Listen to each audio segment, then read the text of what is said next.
te présenter rapidement, avant qu'on attaque directement le sujet des bots par abonnement, et tu vas nous parler de comment doubler son nombre d'abonnés pour sa bots. Toi, Marine, tu es une entrepreneur depuis des années, tu as fait plein de trucs. Tu as commencé par organiser des concerts, après tu as eu plusieurs boutiques e-commerce, dont notamment une marque de maillot de bain, par exemple, ce Mm. qui est plutôt cool. Tu es également consultante et formatrice en web marketing. Tu es la Yes. créatrice de Bots Elfie aussi. Toi, ce qui te passionne par-dessus tout, c'est de développer le chiffre d'affaires de tes clients, que ce soit en B2B, avec de l'acquisition de leads, ou alors pour les e-commerçants en augmentant leur marge, leur rétention et en diminuant leurs frais d'acquisition client. Aujourd'hui, tu as bossé avec pas mal de monde, tu as accompagné plus de 50 entreprises et entrepreneurs avec un objectif simple, leur faire gagner du temps et de l'argent. C'est ça. Et notamment via ta formation pour les bots par abonnement que tu as, Bots for Win. Donc ensemble, on va voir comment doubler son nombre d'abonnés pour sa bots par abonnement. Marine, comment vas-tu? Est-ce que ça va mieux maintenant et est-ce que tu es prête? Yes, je suis prête. Prête à donner des conseils concrets. Bon, super, ça c'est cool car c'est exactement le but du jeu. Alors juste le premier sujet que je voulais aborder avec toi, c'était, on parle d'acquisition client, on va avoir plus d'abonnés, plus de monde qui découvre notre offre en fait et ce qu'on a à vendre sur notre boutique. Mais le premier truc que je voulais voir avec toi, c'est est-ce que par hasard, avant ça, avant de commencer la promotion, avant de commencer les publicités ou un petit peu tout ce qu'on va faire pour acquérir des clients, est-ce qu'il n'y aurait pas plutôt une phase de préparation où on va du coup préparer son marketing, préparer sa com, préparer son message et un peu l'aligner à nos clients potentiels? Ouais, exactement. Après, ça peut se faire en amont et ça peut se faire aussi, et je pense que ça doit se faire tout du long en fait de la Ok. durée de vie de la création et de la vie de ta box. Moi, c'est vrai que ce que je note de mes rencontres et des personnes que j'accompagne dans la création de box, tu as beaucoup de gens qui se lancent par l'envie, en fait, par la passion qu'ils ont, par quelque chose qui les touche au quotidien. Et hop, ils ont, tu vois, ils sont passionnés de bougies, ils sont passionnés de sapins, ils se lancent, ils font une box sur ce sujet-là et ils n'analysent pas du tout, en fait, les requêtes, les demandes. Et voilà, il n'y a pas de question qui est posée quant à savoir s'ils sont seuls à avoir ce besoin-là ou s'il y a d'autres Hmm. personnes. Et donc, effectivement, à mon sens, déjà, moi, je pense d'abord qu'on ne peut pas lancer des box dans tout.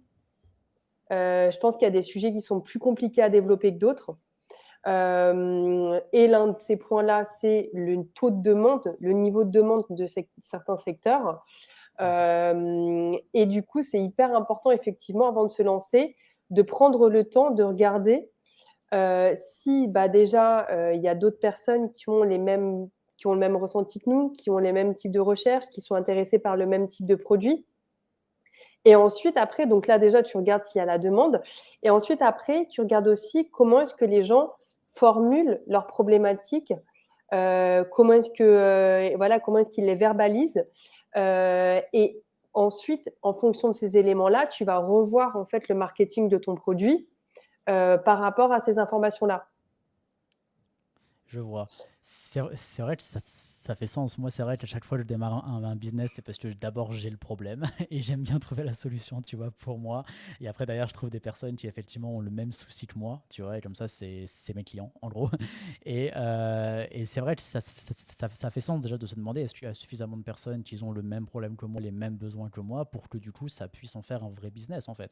Parce que si on n'est que trois à avoir le souci, bah, du coup, ça va être compliqué. Après, d'ailleurs, comment tu fais justement pour pouvoir identifier ça, pour pouvoir avoir une idée un petit peu de la taille des clients potentiels? Comment est-ce que tu fais ça? Yes, bah du coup, alors moi j'ai deux méthodes. Après, enfin, on va dire trois méthodes. La première, qui fonctionne même lorsqu'on qu'on est déjà lancé, c'est d'échanger en fait avec sa cible.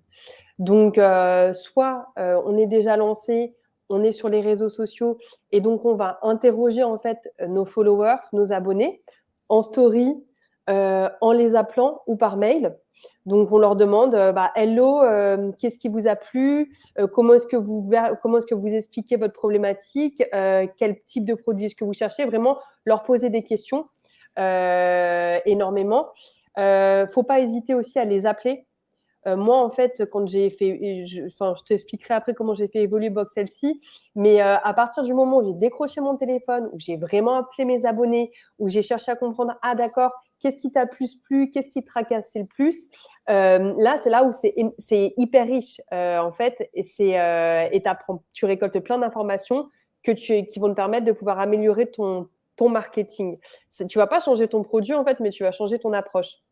Donc déjà, pour moi, c'est sondage, phoning, mailing, tout autour de sa cible. Donc soit on a déjà une audience et dans ces cas-là, on interroge celle qu'on a, et ou on peut aller chercher à interroger des nouvelles audiences. Donc en faisant par exemple des pubs Facebook sur l'audience à destination, et tu vas faire une pub Facebook avec ton sondage. Et tu vas commencer à récupérer en fait de l'information et savoir, et puis même pour les gens qui construisent une box, il y a plein de questions en fait. Les gens se posent trop de questions seuls. Et les bonnes box, c'est les box qui sont faites en co-création. Et les bons produits, c'est les produits qui sont faits en co-création. Tu te demandes combien de produits mettre dans ta box. Tu te demandes s'il faut faire un packaging hyper stylé ou s'il faut faire quelque chose de simple. Il faut le demander à ton audience. En fait, je pense que c'est la meilleure manière de faire quelque chose et qui va plaire et de créer une communauté. Ça, là-dessus, je ne peux que te rejoindre à 100%, Marie. Je suis vraiment totalement convaincu de ça et c'est également la philosophie que j'adapte Bah oui, moi tu le fais à fond. pour Dr. Tech. Moi, je le fais à fond.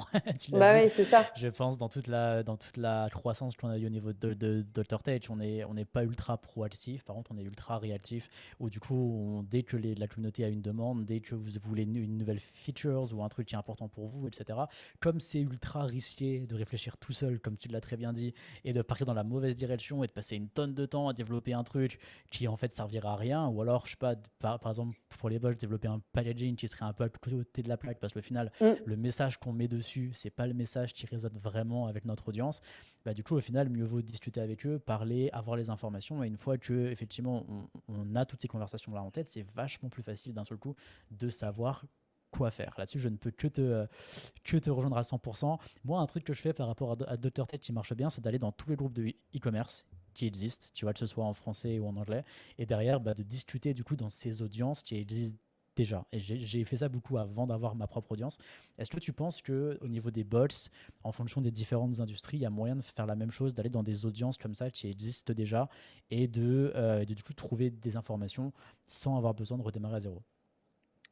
Yes, de toutes les façons, je pense que, cette recherche-là, cet échange-là, il se fait quotidiennement. Et ouais, je pense qu'il y a des groupes Facebook qui peuvent aider. Il doit y avoir sûrement des forums. Ça dépend des secteurs, effectivement. Ça C'est dépend vrai. des secteurs.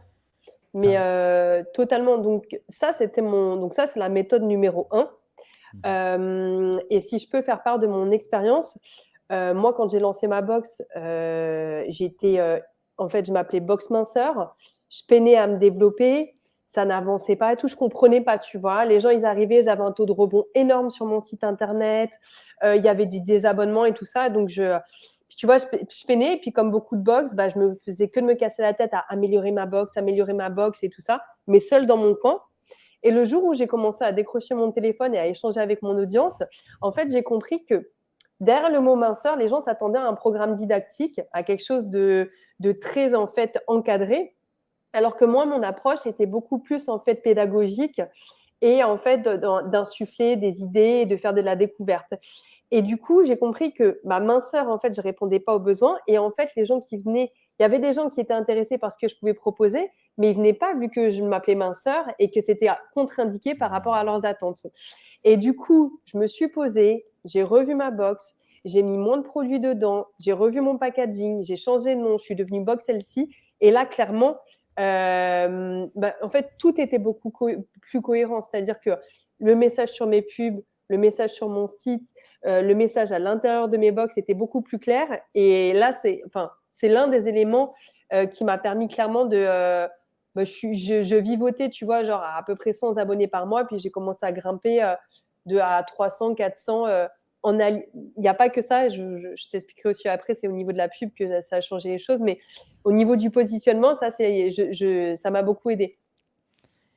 Et top, top, top. Super conseil. Merci beaucoup de nous le partager. Effectivement, c'est vrai que c'est un truc que beaucoup de personnes oublient. Je suis d'accord avec toi. C'est cool de pouvoir, Ouais. de pouvoir insister sur l'importance d'écouter ses clients ou en tout cas ses potentiels clients. Du coup, ok, donc j'ai bien parlé avec mes clients. J'ai une idée, tu vois, de ce qu'ils veulent, de comment me positionner, de comment avoir mon message. Ensuite, derrière, comment est-ce que je fais pour avoir des clients? Quels sont pour toi, pour les bots par abonnement, les leviers d'acquisition client qui vont être les plus efficaces? Yes. Alors, je voulais juste donner deux petits outils supplémentaires pour Vas-y, l'analyse de la pardon. demande. Excuse-moi. Vas-y, pardon. Je vais trop vite. Ça, il y a la partie, il y a effectivement donc la partie échange avec les clients qui est donc à faire non-stop, non-stop, non-stop. Ensuite, après, il y a Google qui est hyper utile. Vous allez simplement sur Google, vous tapez en fait des sujets connexes à votre box ou même le nom de votre box et il y a une partie qui est autres questions posées. Et là, tu vois les autres questions qui sont très fréquemment posées. Ça permet en fait de comprendre ce sur quoi les gens aussi s'interrogent. Et ensuite, après, on a autres recherches suggérées. Ces choses-là, en fait, c'est des choses sur lesquelles, quand on fait des box, par exemple, la thématique de ta box, comment tu la nommes, ça va plus ou moins inciter les ventes.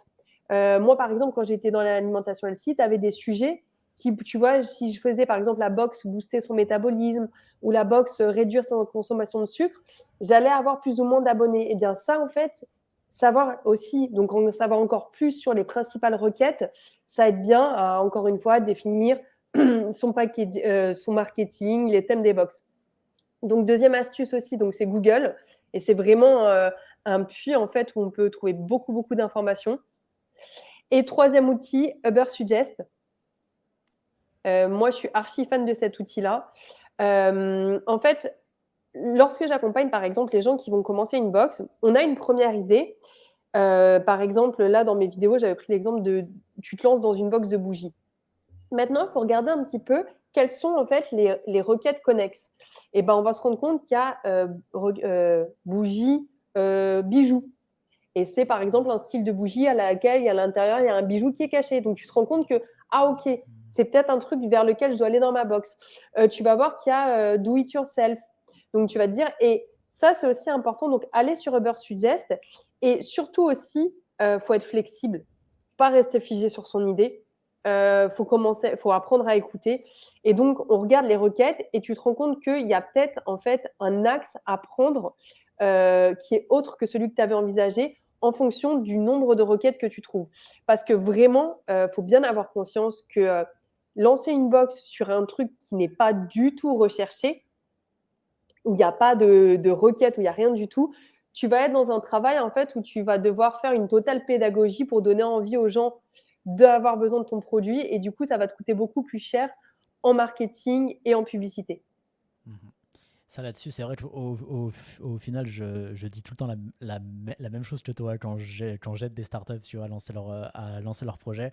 Si tu es trop en avance, s'il n'y a personne qui recherche vraiment ce que tu veux et les gens n'ont pas encore compris le besoin qu'ils ont pour ça, ça va être ultra compliqué et ça va être ultra cher en marketing d'éduquer Mm. l'audience pour que du coup ils se rendent compte entre guillemets qu'ils ont le besoin et que du coup derrière ils découvrent ton produit. Ça va être super long. Je pense par exemple à Airbnb ou à Uber, ces boîtes-là, avant que les Ouais. personnes croient en ce qu'ils font, ça leur a pris beaucoup, beaucoup, beaucoup, beaucoup de temps. Et maintenant, ça paraît normal, tu vois, mais ça fait 10 ans, donc c'est plus facile.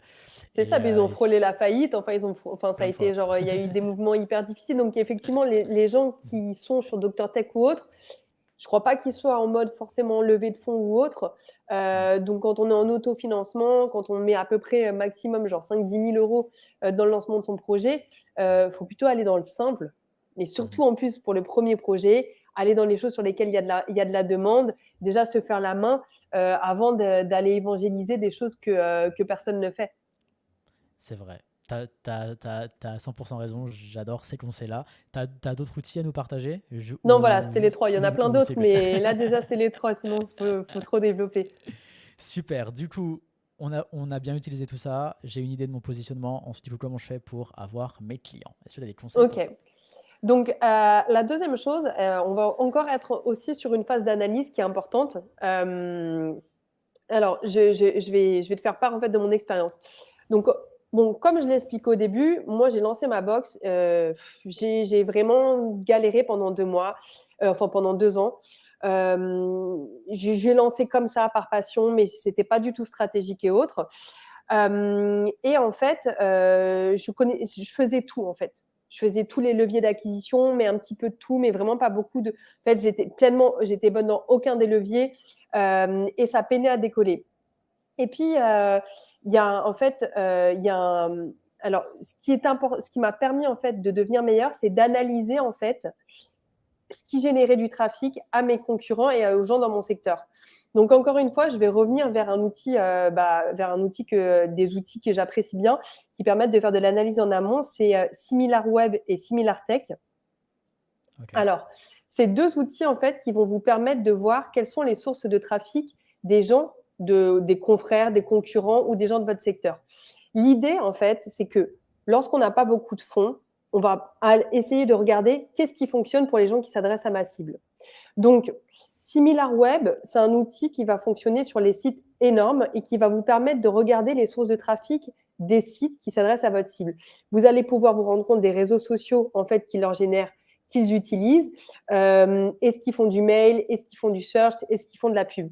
C'est quand même hyper intéressant parce qu'il y a beaucoup de gens qui d'instinct vont d'office par exemple vers Instagram et qui en utilisant cet outil-là se rendent compte que waouh, en fait les gens de mon secteur sont plus sur Pinterest, sont plus sur YouTube, ou en fait, finalement, les réseaux sociaux, c'est rien du tout dans leur génération de trafic. Donc, une analyse importante, en fait, de ce que font. Donc, SimilarWeb, alors je vous préviens, ça ne va pas fonctionner sur tous les sites parce que ça fonctionne vraiment sur les gros sites qui ont beaucoup de trafic. Le deuxième outil que je vous invite à utiliser, c'est SimilarTech Prospecting. SimilarTech Prospecting, c'est un outil que vous installez sur Google Chrome et vous allez pouvoir voir, en fait, quelles sont les sources de trafic des gens. Donc, est-ce que c'est le SEO? Est-ce que c'est le search? Est-ce que c'est l'ADS? Est-ce que c'est le referral? Et ensuite, après, vous allez pouvoir coupler ça avec Ubersuggest. Alors, je sais que ça fait beaucoup d'outils, mais pouvoir voir un petit peu, en fait, voilà. Et ça va vous faire. Mais c'est un petit temps de prise en main. Il y a tout le temps des tutos sur YouTube ou autre. Mais tout ça, ça va vous permettre de gagner vachement de temps en vous rendant compte, en fait, de ce qui est pratiqué dans votre secteur. Donc voilà, moi déjà, la première chose que je conseille lorsqu'on a bien analysé les demandes, c'est de regarder en fait comment est-ce que les gens dans notre secteur font pour avoir du trafic. Donc dans le monde des box, on analyse les grosses box, mais on analyse aussi les e-commerçants qui vendent à notre cible. Donc du coup, pas que dans les bots. Ça peut être des e-commerçants qui vont vendre Non, ouais, d'autres faut pas se choses. restreindre, ouais. Ok, E-commerçants ou même webzine ou même magazine, en fait, d'accord. comment est-ce que les gens vont chercher en fait le prospect dans notre Mhm. secteur? Et en fait, c'est pour faire part de mon expérience. Moi, comme je te disais, quand j'ai galéré, il y a un moment où j'ai commencé à me dire, OK, j'ai commencé à comprendre le marketing, j'ai utilisé ces outils-là. Et puis, il y avait un petit site que tout le monde dans les box doit connaître qui s'appelle touteslesbox.fr. Au début, ils m'avaient joint. Et puis, ils m'avaient dit que c'était 100 € par mois sur être sur leur site et tout ça. Et puis, moi, je les avais envoyés balader. Je trouvais que ce n'était pas rentable. Et puis, quand tu n'as aucune mesure des choses, tu ne sais pas à quoi tu dis oui ou non. Donc, je galère et tout ça. J'utilise cet outil-là et je me rends compte qu'en fait, toutes les box, ça génère en fait 15 à 30% du trafic de tous mes confrères dans les box. Et donc, pendant 2 ans, je suis passée à côté de cette source de trafic énorme par manque de connaissances. Donc, voilà, c'est pour souligner l'importance, en fait, il faut vraiment que vous connaissiez les sources de trafic. S'il y a un magazine, s'il y a un influenceur ou autre qui est spécialiste dans votre secteur et que avec qui vous devez absolument travailler. Ça fait sens, ça fait sens, ça fait sens. Du coup, je regarde ça, j'utilise les outils que tu nous as conseillés qui sont super pour du coup avoir les informations. Et une fois que j'ai les informations, une fois que j'ai identifié par exemple, disons que Pinterest et YouTube, c'est les deux canaux les plus importants pour ma niche. Yes. Quelle est l'étape suivante? Donc, ensuite, après, lorsque tu as analysé, moi, ce que je proposerais à quelqu'un qui est seul, c'est d'envisager uniquement d'utiliser que 2 leviers d'acquisition, D'accord. pas Parfait, plus. je suis bon alors. Parce que voilà, seul en débutant, c'est pas facile. Donc, ensuite, de devenir excellent. Après, bon, il y aura cette analyse qui sera faite. Maintenant, dans le monde des box, globalement, c'est Facebook Ads qui aide beaucoup. Donc, c'est devenu un petit peu plus difficile maintenant, en fait, depuis les dernières mises à jour. Mais Facebook Ads, ça reste quand même très intéressant. Et puis après, pour pas être justement, en fait, uniquement sur Facebook, parce que Facebook, ça a quand même des prix fluctuants assez importants, de trouver justement, grâce à ces leviers-là, d'autres leviers d'acquisition. Il y a l'affiliation qui est peu exploitée, qui est quelque chose d'assez sain lorsqu'on démarre.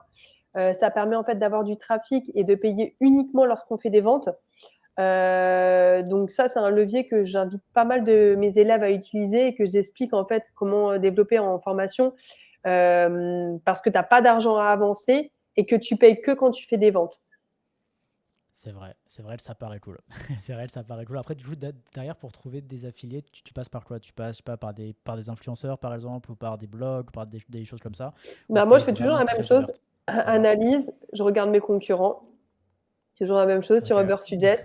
Je regarde tout ce qui génère du trafic à mes concurrents. Ça me donne une idée en fait de potentiels partenaires affiliés. Et après, en fait, il faut quand même développer une forte connaissance de son secteur. Donc, et après, je commence à regarder justement quels sont les gens qui ont du trafic. Mais il ne faut pas être que dans son secteur. Dans l'affiliation, franchement, moi, par exemple, dans mes box, j'avais à peu près 30 à 40 ventes qui se faisaient grâce à l'affiliation tous les mois. Et c'était des gens très généralistes. D'accord. Donc, il y a aussi. Moi, après, les gens que j'accompagne, j'ai une liste en fait de personnes intéressantes spécialisées pour le monde des box. Mais voilà, il y a son secteur et après, faut savoir qu'en fait, sur le net, et toi, comme tu le sais, tu as des gens qui ont créé des sites internet pour faire de l'argent, qui de ce fait-là sont très bien placés sur les moteurs de recherche et s'affilier avec eux nous permet en fait de bénéficier d'une audience énorme. Je comprends. Je vois, ok, ça fait sens. Ça fait sens. J'ai l'impression que je peux lancer ma botch demain et puis avoir plein de trafic, au moins avoir une idée de par où commencer. Donc ça, c'est cool.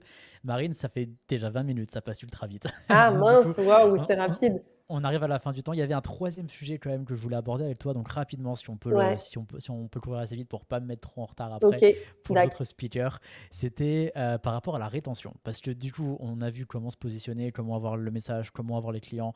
Et ensuite, derrière, une fois qu'on a les clients, comment est-ce que je peux faire dans ma box par abonnement pour faire en sorte que mes abonnés restent le plus longtemps possible? Est-ce que tu as une astuce pour ça? Est-ce que tu as des conseils à nous partager? Alors en fait, bon, je vais donner 3 astuces. L'une, elle est un petit peu plus à développer, mais ça reste la même chose que ce qu'on a dit au début, c'est-à-dire l'échange en permanence avec ses abonnés. L'échange, le conseil et la co-construction. Donc ça, c'est vraiment la clé de la rétention. Après, la deuxième, en fait, c'est un point qui est une technique. Sur vos sites internet, en fait, ce qui est important, c'est que les abonnés puissent avoir l'option de mettre en pause leur abonnement. En fait, il y a beaucoup de gens qui, quand ils partent en vacances ou quand ils ont des problèmes de sous, ils vont arrêter de suite leur abonnement alors qu'ils sont satisfaits. Donc, du coup, il est hyper important de mettre techniquement une solution en place pour pouvoir mettre en pause l'abonnement. Et la deuxième chose, c'est que ensuite, après, ce que je vous invite à faire, c'est si jamais les gens se désabonnent, mettez en place une offre en fait de remise pour leur dire, bah écoutez, on n'a pas envie que vous partiez, on vous fait une petite remise pour que vous restiez encore abonné. Et moi, je sais que j'avais réussi et je réussissais à garder à peu près quelques abonnés tous les mois grâce à ça. Donc ça, c'est 2 astuces de rétention.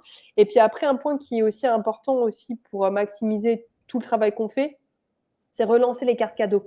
Les cartes cadeaux, c'est des gens en fait avec qui vont découvrir ta box, qui vont adorer ton univers, mais ça va s'arrêter dès la fin de la carte cadeau. Et ça, c'est bien trop Hmm. dommage. Et donc, c'est hyper important de mettre un mail de relance avant la fin en fait de la carte cadeau pour avec une promo. Franchement, enfin, c'est le truc le plus simple, hein, la promo pour acquérir des abonnés, avec une promo pour que la personne s'abonne.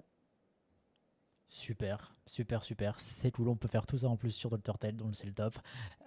C'est parfait. Est-ce que du coup, tu aurais un petit truc à rajouter en plus, étant donné que c'est la fin du temps? Je suis désolé. Yes, bah, ce que j'ai fait en fait, alors donc là, je crois pas qu'on l'a dit. Donc moi, j'ai la version en fait vidéo de ma formation qui est sortie la semaine Ok, dernière, qui est maintenant d'accord. disponible.